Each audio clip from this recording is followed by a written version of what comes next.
You know how I feel. It's a new dawn. It's a new day. It's a new life for me.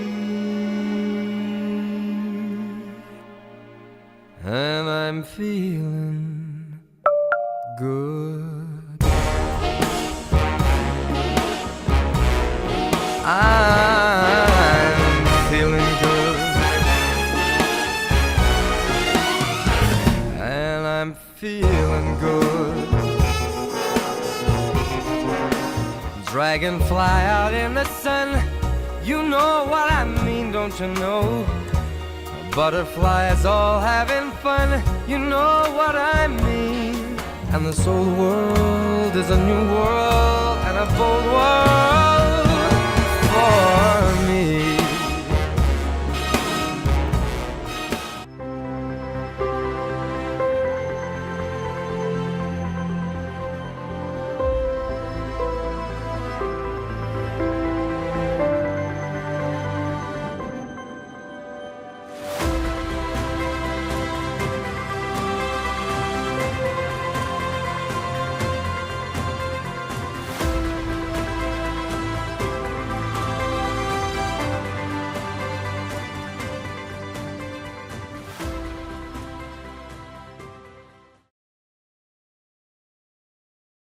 Welcome back, friends.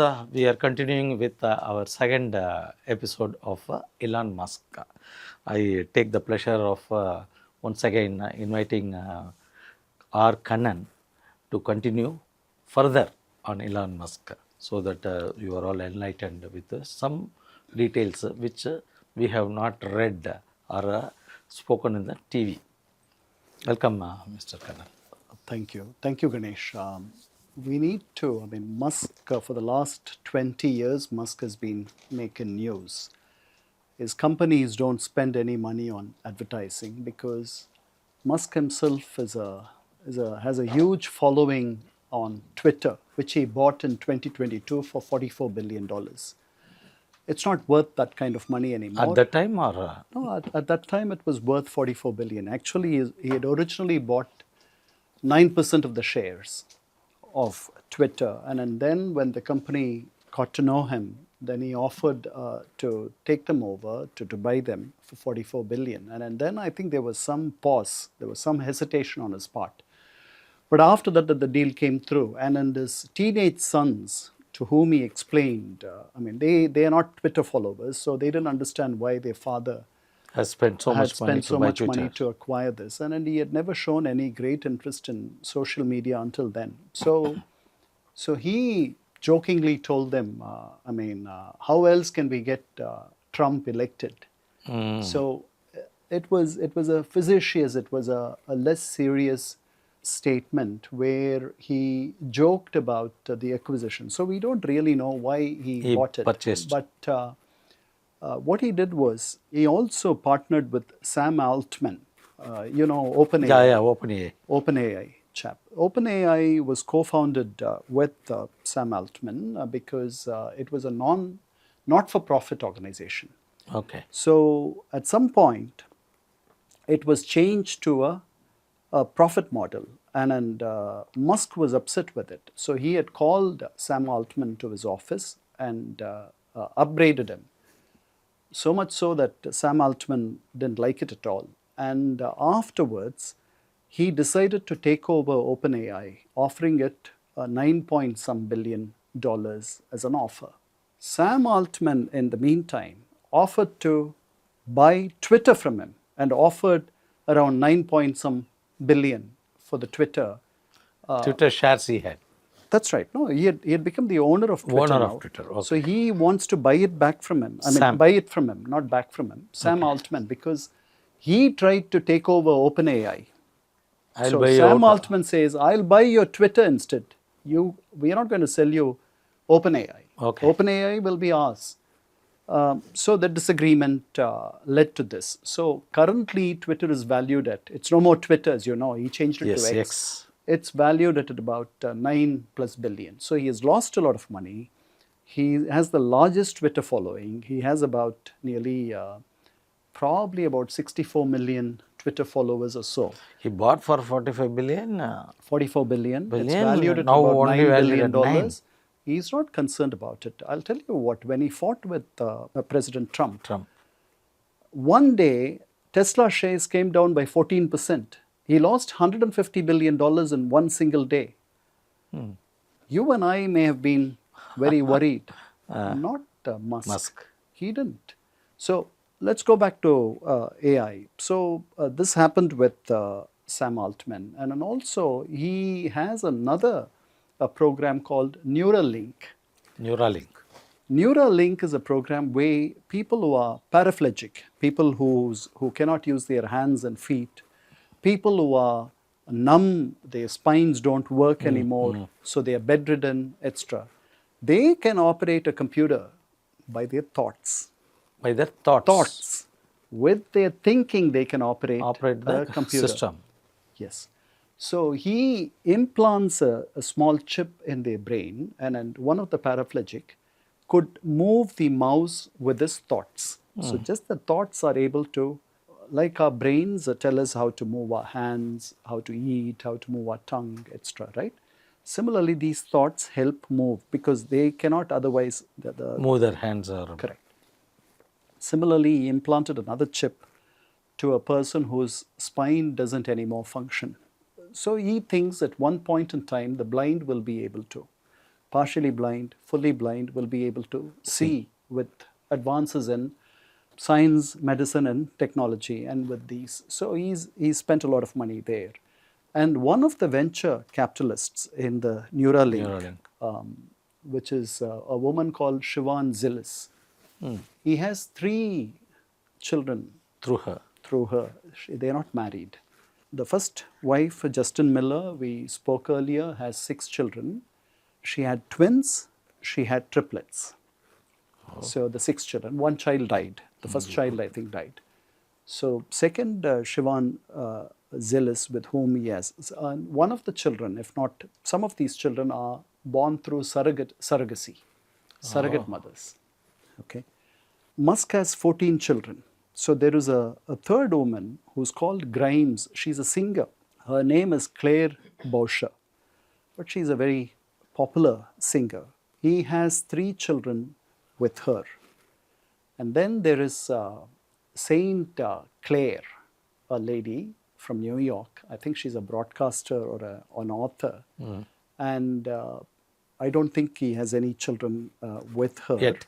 Altogether, we can account for 14 children. There had been, so I said he was married thrice. The first time he was married to Justin Miller, and after that marriage, he broke off that marriage. He then started courting a British actress called Tallulah Riley. Tallulah Riley acted in, there was a very famous film in 2010 called Inception.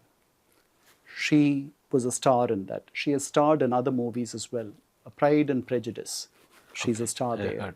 So she's a very well-known star. He married her, divorced her, remarried her, and divorced her. So he's married thrice, but only to 2 women. Okay. The others are just his partners. And partners. And he has that option available in that country too. Correct. He's very attached to, he names his children X, AE. AE should be pronounced as XII, which should be pronounced as X. He names these children all these different names. Now, his very favorite child of these many children is a child called X, born to him and Grimes, Claire Boucher, the singer. They had a custody battle. So, and the child would spend half the time with her and half the time with him. He spends time with his children. Yes, he's very fond of his, not all the children, he's very fond of this X. He has even taken X to the White House. And so he named X because of that X son. Probably. We don't know. He seems to be very attached to this idea of X. His space company is called SpaceX. Yes, SpaceX. Right. So somehow he's fascinated with this names are X. all fascinating, definitely. True. So he changed Twitter into X. And that is what So we don't know. But the moment he bought Twitter, because I mentioned that he seems to be a man with no heart, he and his associates gleaned all the media posts of the employees of Twitter to see if there are any snarky comments, any nasty comments about him, about Musk. And he dropped half the workforce of Twitter. And Twitter also, he introduced a paid service. So until then, Twitter was a free Yes. service. Yes. Then he introduced a paid service where your account, if the other side sees your account, there'll be a blue tick. Okay. He charged $8 for that. Now the Europeans who looked into this, their Securities Commission says, this is not proper because this gives the impression that there is a real person on the other side looking at this and then giving you the blue tick. It doesn't have to be a real person on the other side. It can be a machine doing this. Okay, they are after him. They are investigating him for that. And also all these people who support, who advertise through Twitter, his database doesn't have enough information about them as to how they influence Twitter's policies, etc. So the Europeans are upset with him on these counts. So they are going after him for lack of transparency. So I want you to remember that. So half the workforce was dropped in Twitter after he took over. When he took over Twitter to cut down expenses, he went to the Sacramento facility where Twitter was operating from. And it was a huge sort of an office where there were computers, wires, and all sorts of gadgets. And he asked his engineers, why don't we move this to a facility where it won't cost that much? And he wanted to do it immediately. They said it will take a few months for the move to happen because all this is very delicate stuff and he should wait, he shouldn't rush. But he was a very impatient man. So he found a few associates of his who were willing to help him, dismantled the units himself and moved them on the eve of Christmas to the other facility, which he later regretted.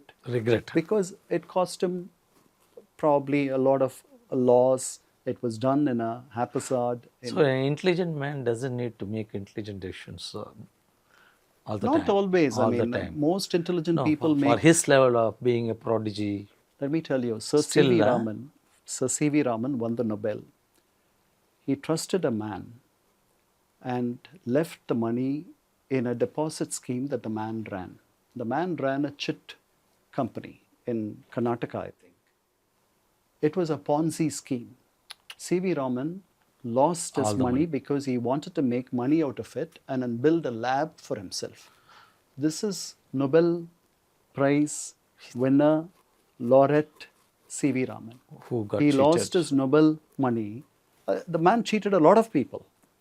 But C.V. Raman was also cheated. So, people do things in a hurry and sometimes, we Hindus might immediately say that this is fated, it is providence, it is willed, it is destined.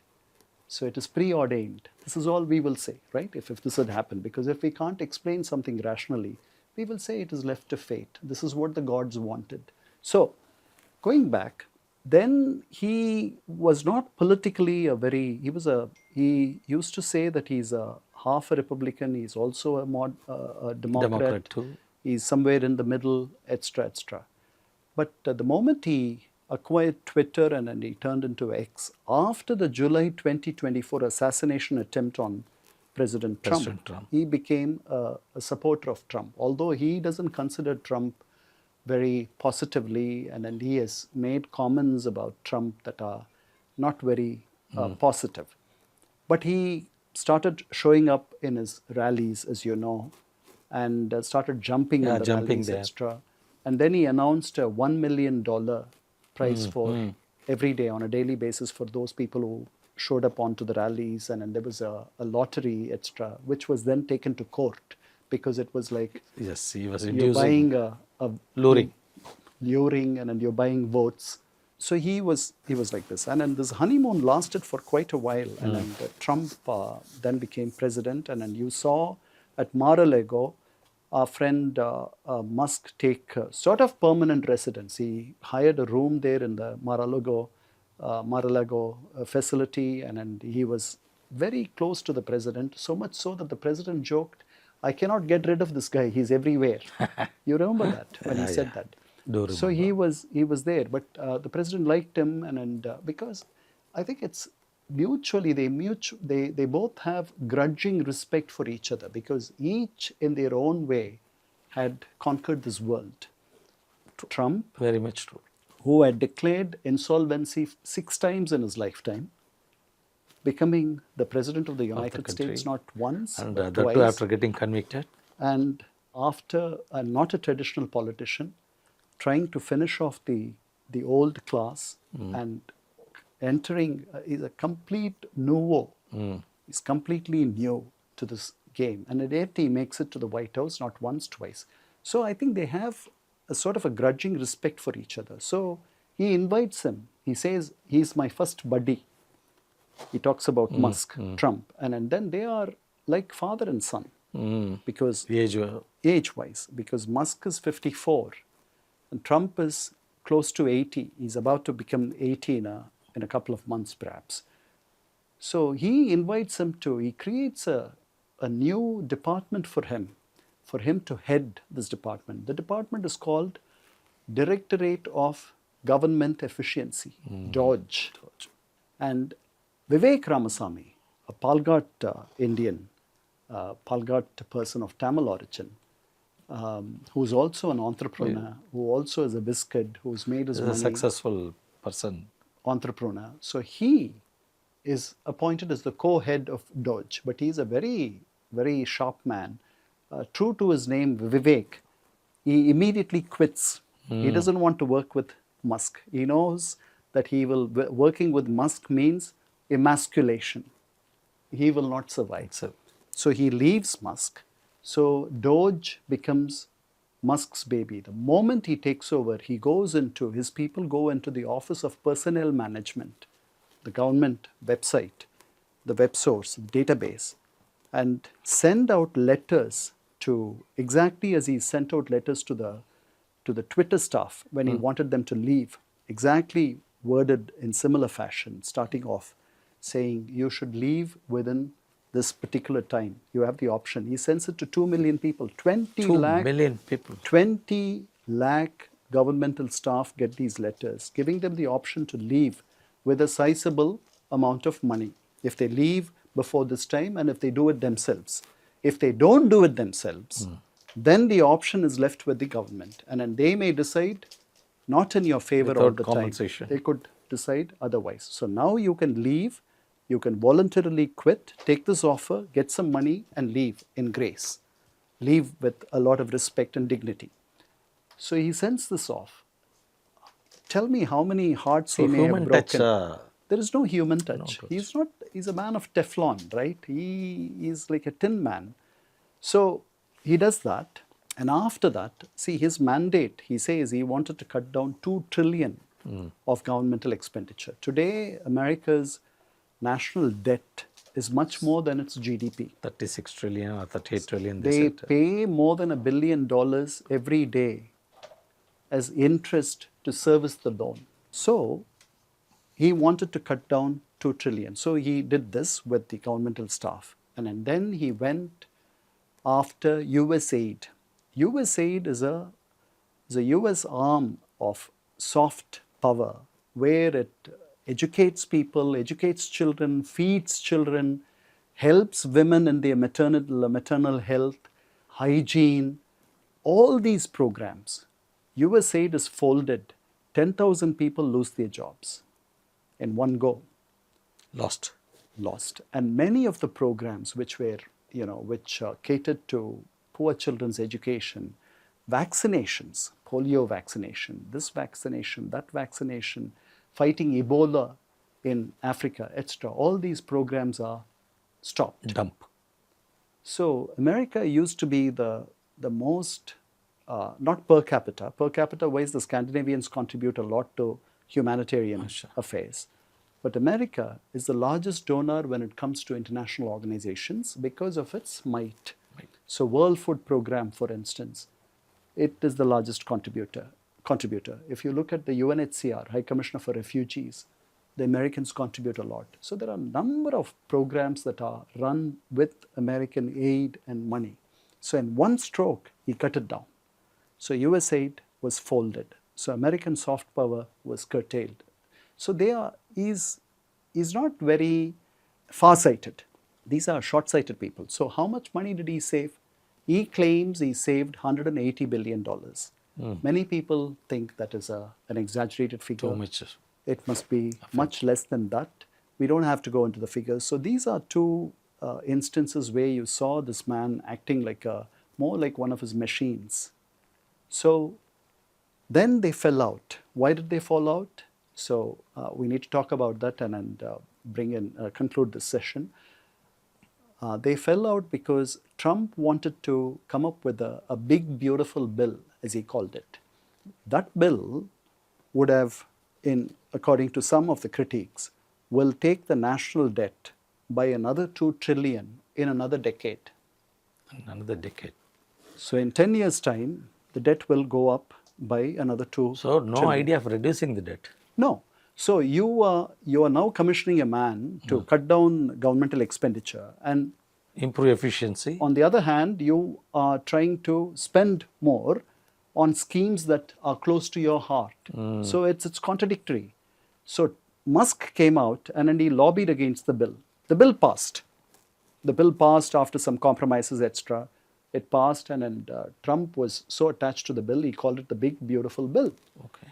But Musk then started tweeting against the bill, and then he said he was disappointed. But then President Trump said, but he was there when we had these discussions. He was here in the... He pushed the bill along with me. He didn't say that, but he was aware of all this. So he's only upset because I've taken off all the subsidies for Tesla, for all the... So he said, you know, when children fight or when adults fight and when you want to dismiss the other person's justification of anything, the word that people use is whatever. Whatever. So when you come up with a justification to diminish you and your justification, I would simply say, whatever. You tell me this, I don't believe you, this is up to you. So that is the meaning of it. So when Trump posted this, the response from Musk was, whatever. He didn't even, then he said, please take away all the subsidies. I don't have a problem with any of the subsidies. This is not why I am griping. But you know, you're harming America. And look, this man became an American national only in the odd years of 2000 plus. He was a South African, Yes. right?